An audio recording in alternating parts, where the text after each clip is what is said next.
for those of you joining us in this breakout room, so welcome to our 11th grade team.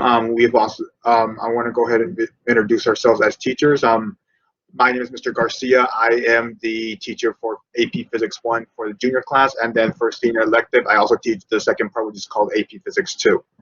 And at this time, I want to go ahead and introduce our team members, and let's start with Ms. Marquez. Hi, I'm Ms. Marquez Sanchez, and I teach AP English and Language Composition and also AP English and Language Composition GT. Welcome. Okay, and next up is Mr. McCusker. Hi, my name is John McCusker. I teach AP US History Dual Credit and AP Macroeconomics Senior Year. All right, and one of our elected teachers joining us today, and he is Mr. Punt. Go ahead, Mr. Punt. Hello, I'm Ronnie Punt. I teach Principles of Applied Engineering, Engineering Design and Presentation, Engineering Design and Problem Solving, and Robotics 1 and 2. I am also the FRC Robotics Coach. Good to see you. Okay, and I think we had Ms. Kirchens join us for a minute. I think her link, she probably left to go to another group setting. Ms. Kirchens is our biotech teacher. She's also teaching 2 electives, medical microbiome and pathophysiology. We do have another team member. Her name is Ms. Torres. She is pre-cal honors and AP stats. She was unable to join us today. We just want to get an opportunity to kind of let you guys know who we are. And so we are essentially like the main team for 11th grade. So we will have like our PBLs and our group things that we do per grade level. And whatever questions you may have, please feel free to put in the chat, and then we as a team will be glad to help you as much as possible. I will add, and then I'll let my colleagues jump in and add on to as well. For 11th grade, it is an exciting year for them because, for one, they're about a year away from, or they're getting very close to graduation, and now the excitement kind of builds a little bit because, yes, they're taking all these classes, they're taking all these electives. At the same time, they're thinking, okay, now I got to really buckle down. Now I want to get ready for college. And so we want to make sure we guide them as best we can to ensure that we will put them on that path of success. And all we ask for them is to put in a little effort, and they will. And I can see them succeeding, definitely. I think you said it perfectly. Yes. Oh wow, thank you. We all work well together, and I think that yes, I think doing the PBLs and communication that goes on between the team and to the students is important, and has been successful in the past. And so one of the benefits is that we have been, each of us, at the school for several years, and we have been on these teams together for a fair bit of time. So we know one another, we know how to work well with each other, but more importantly, we know as a group how to help students be successful, especially if somebody starts to struggle. So that's one of the huge benefits of being in a program like STEM, where the teachers and students are teamed, is that it's not just an individual student, or excuse me, an individual teacher trying to look out for each individual student. You've got a collective team of 4 or 5 people, plus the rest of the entire faculty looking out for each student. So there's a whole safety net of people here to make sure everybody is successful as they'd like to be. Okay, so just joining us now is Ms. Kirchens. She's our biotech teacher. Ms. Kirchens, we'd like to go ahead and introduce yourself to the group. Hi, STEM family. I'm Ms. Kirchens. I teach biotechnology, medical microbiology, and pathophysiology for the science, career, and tech pathway.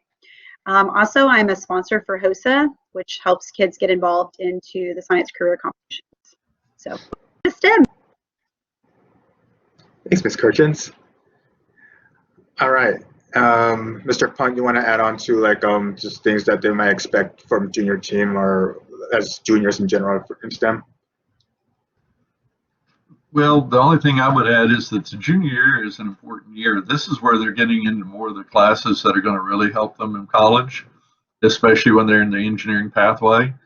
So there's not many places you can get this type of experience with this type of exposure to an engineering pathway. So talk to your children, if that's what their interests are, about coming in and joining us. And that's Yeah. one of the benefits that Mr. Punt brings. He was an engineer in a previous life or two, or was it three now, Mr. Punt? I've lost track there. But It's been too long. it's been too long, yeah.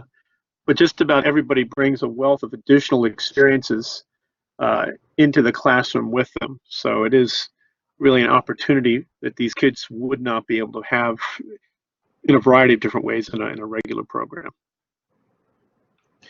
Right, and then I'll go ahead and add on to that because for many juniors, like it does seem as stressful because for us they're taking more like they're taking 3 AP classes, AP History, AP English, and AP Physics.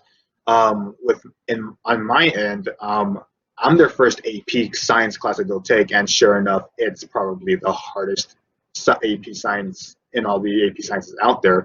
But the thing, but we don't want that to discourage them at all because you know, we will be with them from day one to the last day of the school year, and even beyond that, because you know some of us will have a good number of them will have us again as seniors with their electives, and so we want to make sure that we provide that sense of community, sense of family within our group because we want to make sure they succeed. We want to make sure we give them every opportunity in terms of tutoring, in terms of maybe help them out, give them our advice to see, okay, what should you look for in terms of like, you know, planning out for college or maybe some exam studying tips, so on and so forth. So whatever question they may have, I mean, we strongly encourage them approach us. I mean, trust us, none of us bite. We are all tame. We're all friendly. All right. I think, is there anything else you want to add? We can go ahead and open it to questions. If you can, you guys can go ahead and raise your hand. I don't know if the mic is available to you guys. If it is, you can go ahead and there's a little icon at the bottom that has a little person on the far right. If you click on it, you should have a little hand up that goes up, and an icon will appear right there. So any questions you guys may have for us, please feel free, and we'll try our best to go ahead and give a response. So now I leave the floor open. So with block scheduling, the district website, that I believe, guys, you can correct me on this. They provided a sample like how block is going to work in terms of the secondary level. We're trying to sort those kinks out as we speak, but the district should have more information on their website. We're trying to make sure that everything is like straightforward and ready to go.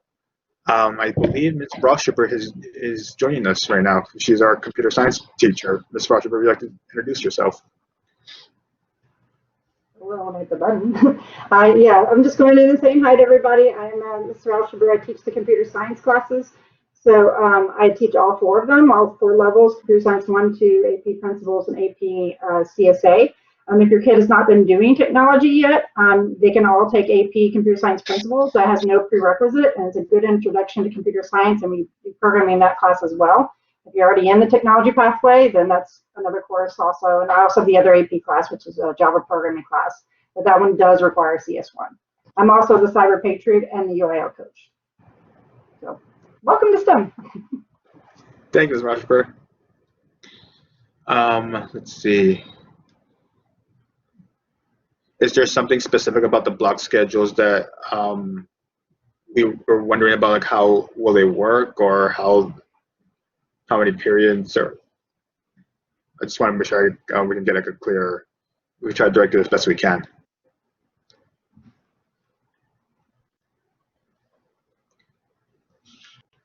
Oh, hey, Ms. Hernandez, you actually good. Hi. Yes, Hi. I actually am stopping in on. I'm trying to get it to everywhere. I'll do my best. So on that note, I am Ms. Hernandez. For those that may not know me, you will hear me over the phone quite a bit, depending on what's happening with your child's schedule. So I am the counselor for STEM, and it is a 9 through 12 here, so A to Z. They're all mine. So right now, kind of what's happening in our world and getting obviously prepared for the students to go virtual for the first 3 weeks, and then depending on what's going to happen after that, Right now, I'm asking all students to go and look at their course requests that they have chosen or they think they've chosen or change their mind, to go look at their request and see that their choices are accurate and that they are on track for the pathway that they have chosen. Now, I am looking through transcripts and I am going to be, do my best, but there's always, if they change their mind or, you never know, kids change their mind on what they want to do. So I am asking that on my website, and Ms. Mesa sent out a newsletter with a link on a course request document in Google form. I'm asking that y'all fill that out if you need to change something. And then I will do my best to meet that as well. What happens usually is, the course gets requested, the system tries to schedule it. If there's a conflict, I try to make it fit. I might try to move things around, but sometimes it's just not going to fit. So in that case, normally I'd talk to the student, but I would be doing my best to make contact to let y'all know, hey, this isn't going to work. We need to change it. What are we going to do next? So I am looking for the numbers on the system to make sure that they are accurate. I will also email the student to my best to let them know if I don't get a hold of anybody. So, because, at this point, I really am trying to get them to navigate through and be more responsible with their high school career, kind of bridging over to, their senior and graduation. Any information, including with colleges, SAT prep, PSAT, anything to do with that AP, I have it all on my website. There's a ton of resources and I'm adding daily to those. There's a lot of colleges that are doing virtual information sessions and admissions. So I really encourage everybody to go look at that, just to make sure they're on the up and up. So if you do have questions, I'm going to go ahead and put my email in the chat. It's on my website as well.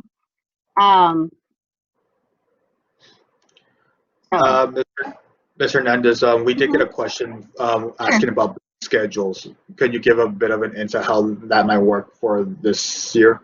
Well, as far as schedules go, it is a block schedule. So that is on the website as well. I'm not sure. Y'all should be able to pop it up on the screen really quick, like to show them what it's going to look like. But it is information that was sent out to everybody to make sure that they knew. And it'll also show on their schedule. So the schedule will not be live until next Tuesday. What's happening right now is all these requests, we're going in, I'm auditing transcripts, making sure they're not duplicating their credits, things of that nature. But they are my second pair of eyes. So I need them to make sure it's 450 something kids. I'm hoping to not miss anything, but in the event that I do, I am, not above getting an email that says, hey, you missed this or whatever. And I'll do my best to make sure it's corrected. Ideally, we need to have this all done before they go virtual, right? Because once they're virtual, I cannot change their schedule. They're kind of where they're at. So the schedule changed because, I don't like this teacher anymore. That's definitely not going to be something even up on campus. That doesn't happen very often. But in the event that that's kind of a reason, or those things, they just need to make sure that they're looking at it, and that's what they want to do. Because it's going to be very hard to switch, and grading, it would be an issue for grading as well. I don't know if that answered the question. Did that help? Yeah, Did that help, Mr. Garcia? Yeah, I'm gonna see if we can find the sample high school schedule that they have planned out for district, and then we can share with the screen. It should be on. Yeah, it should be on the drive as well. Y'all should be able to pull it from there and share your screen. All right, we'll go ahead and work on it. All right, thank you guys. It was great. Kind of potentially seeing everybody. Y'all have a good night. All right. Hi, Mr. Rossellini. Hello, I just popped in to see if there is any questions, anything I can help you guys with. And the senior room is empty, so.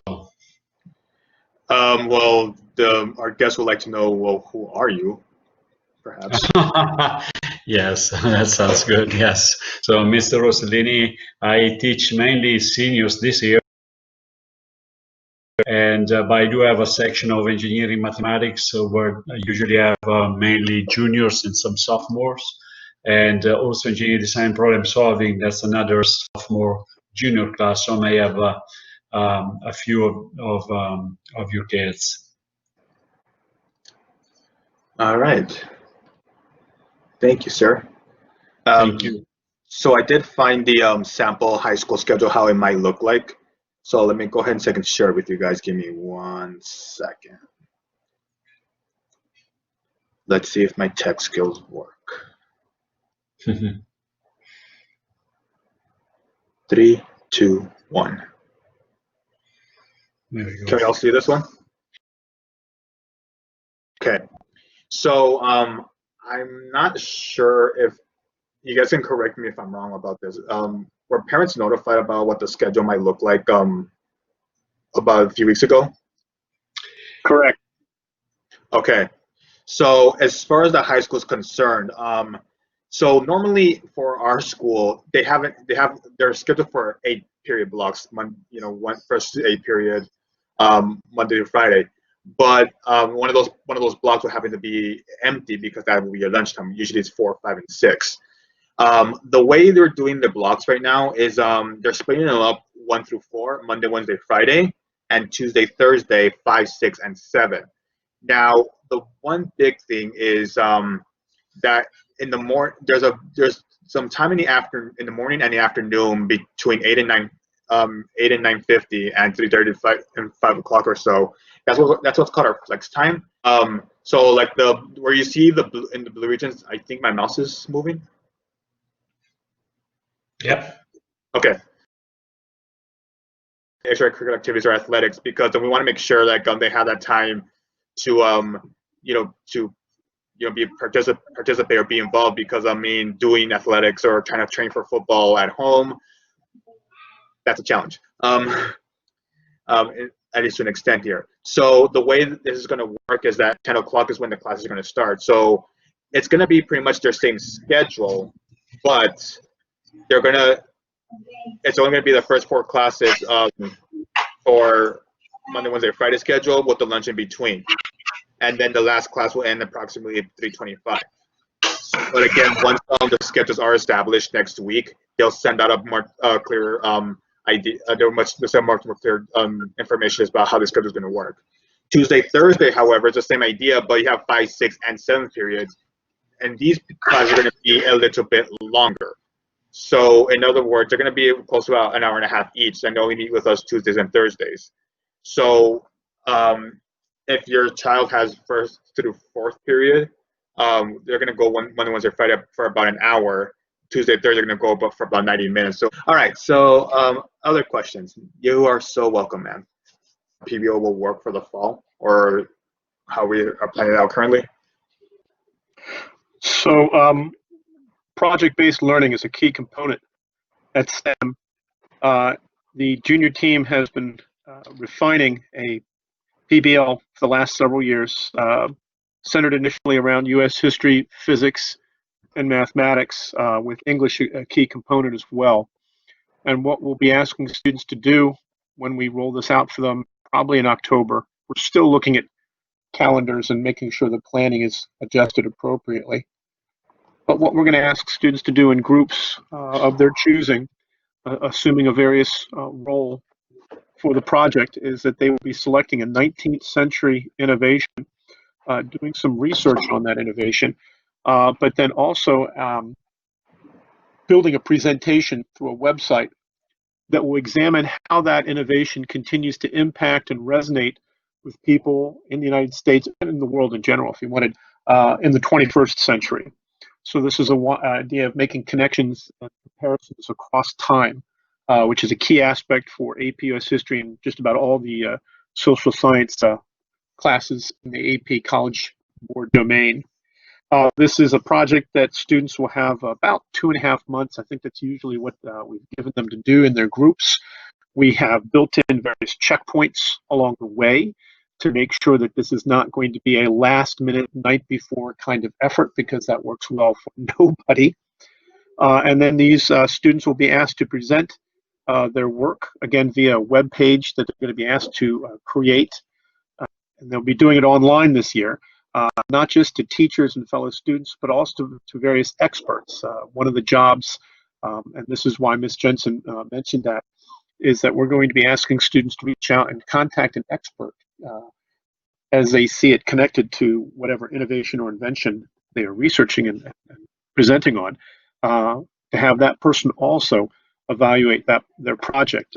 We've done this successfully for a number of years. Like I mentioned, I think 2 years ago, we were doing the 20th century. A group picked the Model T and it actually reached out to a local Model T group that drove onto campus then 3 Model Ts that this group had. They had built, preserved in various ways. The students got a chance to examine these vehicles from 1914, 1917. I can't remember what the third one, what year it was built in, but these were over 100-year-old vehicles that students then were able to bring to campus and share, and everybody had a chance to take a look at, climb into, and take pictures with. So this is an interactive process that we're having students do, and just well, part of the research and the analysis and the creativity that we bring to students through the STEM program. Thank you, sir. All right. And then in the spring, right? You want to do that one? Yeah, We're sure. still planning that, but traditionally the spring one hasn't been as complicated. But since students have advanced in their mathematics and science skills, generally the spring PBL is more based around those 2 classes specifically, where students are able to bring in a greater deal of what they've learned into those classes. And depending on what we do with that, like I said, the junior team has been together for a while. We've had students bring their skills together on ice skating rinks, doing a variety of experiments that they design besides the ones they've been given. We've done a math science PBL in the spring in other ways. One common way recently is by taking students to Fiesta, Texas, and running experiments there and having them design and do experiments as well. Naturally, they hate both of those PBLs, having to go to an ice skate to skate or having to go to Fiesta, Texas. Nobody likes that, of course. Now, given our current situation in the world, I don't know if we'll be able to do something like that, but we're a pretty creative group of people, so we're going to see what we can do to make sure that it continues to engage and expand students' horizons in as many different ways as possible. Does Mr. Punt want to do some more recruiting for the robotics team? I would like to do some recruiting for the, oh, excuse me a second. There we go. Now we don't have 2 things going at once. Is that this is going to be a very strange season this year, and I'm asking that students that want to be on the team also take the Robotics 1 or Robotics 2 class.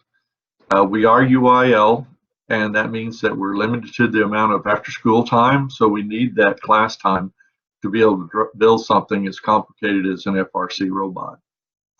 So if your student is interested in that, they should contact Ms. Hernandez and see about signing up for that class. I would tell you that it is a really unique experience. I like to describe it as the Super Bowl for nerds. We have been to the World Championships every year except for last year because there wasn't one. And I would really like to go one more time. So if your student is interested in helping us, that would be fantastic. It is a great experience, and I would say that about 90% of my robotics students attend college, and we have a very high completion rate amongst those students because it gives them a lot of hands-on experience in the actual engineering world, so they know what they're getting into when they get into college. Which is a good combination given all the classes and computer programs and applications that you utilize. It's a nice meshing of those 2 aspects, critical for somebody going into those areas. Yes, our system, we're really unique in the engineering pathway in that we offer so many different classes. Mr. Rossellini does engineering math as well as engineering design and problem solving, and the problem solving class is done through the University of Texas, Austin. Mr. Rossellini, would you like to tell them a little bit about the problem solving class? Yes, actually the engineering design problem solving class, it's pretty unique. We basically have a dual credit class that's real dual credit in the sense that the class was designed and by the UT Austin, and students have an opportunity to gain credit for one of their own classes if they submit their portfolio. So it's very hands-on. It's very advanced in the sense that it really introduces students to the engineering profession from a college level point of view. And it is very well designed. We do. It's divided on in several units. They build on each other. So we start with a simple process, how to follow a simple process, and then we use what we learn in every unit to build and make more complicated things. So it's team-based because as probably everybody realizes now, it's very hard to be effective if you don't work in teams, and students are required to actually share a lot of information and documentation among themselves. So it's a very, very interesting program and very good experience for the kids. I'm not familiar with STEM. Can you tell me some of it and why is it special? And I kind of feel like all of us can probably provide our insight about this as well, because like everyone, it's always like that money question, like, okay, why STEM? Why this school? You've heard us talk about, okay, engineering, robotics, and technology, and everything in between. The way I also see it, like, it's not necessarily about the rigor of the courses as well. Like within ourselves, like we also build like that character, that the maturity that they will be successful beings like outside of the academy, because we want to make sure our goals, like we want to make sure they're well-rounded once they leave those doors. Many students have gone off and done great things, and they've come back like many years later, and they share with future STEM, with our current STEM students, like what they've been up to, and there's that sense of family within our STEM floor and outside that STEM floor outside that STEM as well. So it's like a sense of community that I really enjoy about STEM. It's good in terms of the hand-on experience too, and what we're doing, because with the emphasis, especially for many colleges and universities around the country, on STEM fields and the constant demand for STEM fields, what we've got are a lot of students going into these STEM programs, not just here in San Antonio or in the great state of Texas, but around the nation as well. We've had students going to MIT, RIT, all different kinds of places. Most notable examples I can think of off the top of my head, for the past several years, we have been sending students on a regular basis to the service academies. Last year, I believe we sent 2 to Air Force, 1 to West Point. The year prior, I think we sent 2 to Air Force. My daughter graduated from STEM in 2018. She's currently at the United States Naval Academy as an aerospace engineering major.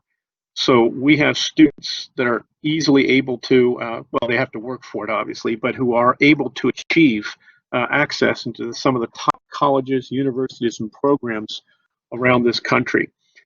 And I believe it's because of the teachers that we have and the program that we offer and the curriculum that we've developed and coordinated together that gives our students this advantage to make them competitive for whatever program or goal that they set for themselves. I'd like to just say a few things about going off what you said on community, Mr. Garcia. I think that's really important. Being at STEM, even though I'm an English teacher and not in the math and science field. But I think that's really cool that we have the English department within STEM, because it does help the students feel like they're mostly on the third floor, with exception of maybe a few other classes and some other elective classes. But I think it just really helps the sense of community. It also helps the students understand and realize that we all are there for them, and we all know the students. You really get to know the students on a personal level, and you can help them out. And if you can't, you can lead them to the teacher that can, or tutoring. So I just think that's really important. And then that goes into what Mr. McCusker said about, going off to college and just being prepared for that. So just my thoughts. Thank you so much. Okay, so we're getting some good questions up here. So there's one question about being like already as a freshman, freshmen they weren't in STEM, sophomore they weren't in STEM, but now junior year, now they're going to go into STEM as well, and they're wondering, is the transition difficult? I would say that the transition shouldn't be that difficult, because a lot of our students that transition like later on, like in their years, they've taken like a really rigorous schedule, like say honors bio, honors chemistry, honors English, honors everything, and they've shown that they can handle that rigor. And so transitioning into our program should not be a problem. For them at all, we don't believe. But again, if they feel like maybe the rigor suddenly just jumped up, or maybe like it's a little bit too much, again, they're free to come to us for tutoring, and we'll be able to help them out. But usually, my experience is that kids that come in as juniors, my experience has always been very positive. They are able, and we are a small community. Kids are really good, and I think that any newcomer finds a very good environment. Of course, there is a lot of support on the part of the teachers as well. I'm not sure exactly, in a case, I'm not sure exactly where your student is coming from and what classes he or she has been taking prior to the STEM classes, but I would imagine that there shouldn't be any issues in transitioning into STEM. It's a pretty well-rounded and supportive community. So we are getting questions about like the virtual world here. One of them being the clubs, will they be virtual? Those clubs in particular, they should be sending whatever club that your student may be involved in should be sending more information how that's going to be working out, because again, we're trying to make sure we work out the kinks first before we show our plan here. And then how I know my son's attending virtual classes. So the first 3 weeks we are scheduled to be 100% virtual, and so very scheduled junior answers. You're welcome. Sorry, I was just responding to the comments here. So virtual classes. So the first 2 weeks is all virtual as of now, but again, things do plan to change. Do change. So I would say the best thing I would say is stay close to the district communications and the school communications, because by week 3, depending on how the numbers look, I guess in terms of like virus cases and stuff, then they'll send out more notification. But for sure, the first 2 weeks will be virtual, and then as we get closer to the end of those 3-week periods, hopefully they'll give us more guidance as to how we'll be phasing in, if we will phase in at that time. Let's see. Will parents have access to that Blackboard? It's the same login as the students.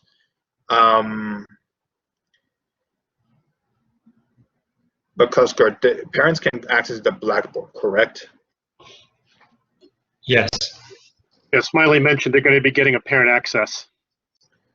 Okay, so the parents will get that access, and then the students should be able to get access in there as well, right? Yeah, I think so. It is all in the process of being set up. so it might take a couple more days. But Mr. Smiley was able to do this last semester, the last 9 weeks. Parents had access to their child's classes. Wasn't that right, Mr. Rossellini? Yeah, it was able to do that. I mean, every parent was able to access each class in Blackboard so they can monitor their students. And I don't think there's going to be any issues. The only thing I would suggest that every parent has their updated information with the school, in terms of phone number, email, and so on, so that we are pretty good at reaching out whenever we see any issues. As long as we have a good way of contacting parents, we can definitely also, approach it in that way. Thank you guys so much. We can't wait to meet your students. Oh. To our junior team. One thing, yes, sir. It may have been mentioned, and I forgot, so I'm sorry there, but we will be reaching out to your child next week. I believe all teachers are going to be reaching out with links to their classes. I don't know exactly what day it's going to be happening. Not Wednesday, because we have more training, but Thursday or Friday, your son or daughter should be getting emails from their teachers, lead, STEM, etc., with links to the classes for the first day of school. So please make sure your son or daughter is looking out for those links. And I have a middle schooler who I am in the process of trying to help get organized. I am encouraging her strongly to bookmark all links and things like that she gets, and make little folders and keep track of all of this. So I would highly recommend that perhaps your son or daughter might want to think about some kind of process like that as well, so that nothing gets lost or can't be found when it's needed, when it comes time for classes to start on Monday. Thank you, Mr. McCusker. Yeah, so be on a close lookout for any communications from us or from the counselor, from school in general, and that way you guys. That way you can stay well informed.